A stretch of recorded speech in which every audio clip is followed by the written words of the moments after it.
ये पढ़ लूं क्या, वो पढ़ लूं, कुछ नहीं पढ़ना। नेगेटिव मार्किंग नहीं है, कोई लोड नहीं लेना। आप बहुत रिलैक्स मूड में भी पेपर देने जाते हैं तो आपका बहुत अच्छा पेपर हो जाएगा। मैं आप साइकोलॉजी की बात करूं, सीडीपी की बात करूं, मैंने सब पेपरों का एनालिसिस किया है। मैं एनसीईआरटी आपको करवा रहा हूं, कंप्लीट एनसीईआरटी आती है। और एनसीईआरटी में भी क्या आता है कि विकास के सिद्धांत पे प्रश्न आ गया, पियाजे पे प्रश्न आ गया, कोहलबर्ग पे प्रश्न आ गया, फ्राइड पे एक प्रश्न आ गया, लर्निंग डिसेबिलिटी का एक प्रश्न फिक्स है, व्यक्तित्व में प्रेक्षेपी विधि और व्यक्तित्व की टाइप अप्रोच पे प्रश्न फिक्स है, बाकी पे आए नहीं आए। अभिप्रेरणा पे एक प्रश्न आता है, वो प्रकार के ऊपर प्रश्न आ रहा है।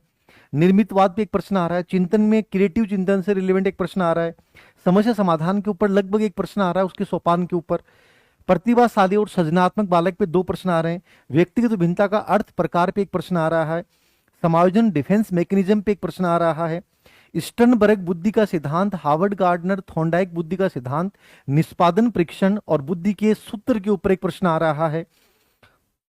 एनईपी 2020 रिट 2025 का सबसे इंपॉर्टेंट टॉपिक होगा, क्योंकि यह आपको बहुत अच्छे से पढ़ना चाहिए। यदि मैं एक पार्ट मैंने डाल दिया था, दूसरा पार्ट में डाल दूंगा और उसके कुछ क्वेश्चंस मैं ऐसे करवा दूंगा कि आपके एनईपी 2020 पूरा समझ में आ जाएगा। 3-4 दिन की तकलीफ है, शायद बुधवार या गुरुवार तक काफी रिलीफ हो जाएगा। उसके बाद मैं जो एनसीईआरटी की टेस्ट सीरीज हमारी चल रही थी उसको भी बहुत अच्छे से आपको बता दूंगा। मुझे लगता है कि सीडीपी को लेकर आपको प्रॉब्लम नहीं आएगी। आरटी 2009 का 1% फिक्स है, एनईपी के 2% फिक्स है, बाल कल्याणकारी योजना का प्रश्न फिक्स है 1 या 2, ठीक है।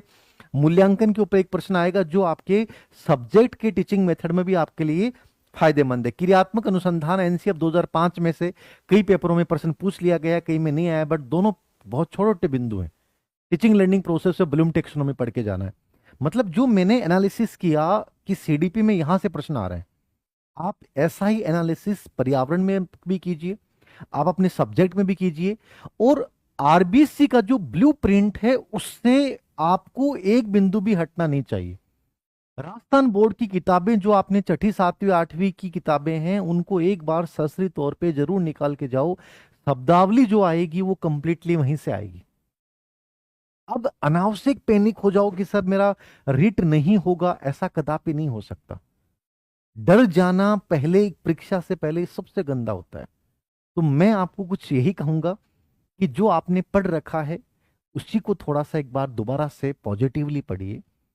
कोई भी ये जो पीडीएफ आ रही हैं टेलीग्राम पे, प्रश्नोत्तरियां करवा रहे हैं, यहां से प्रश्न आएगा वहां से आएगा, ये नोट्स पढ़ लीजिए, ये नई नई आ रही हैं, इन सब से दूर हो जाओ।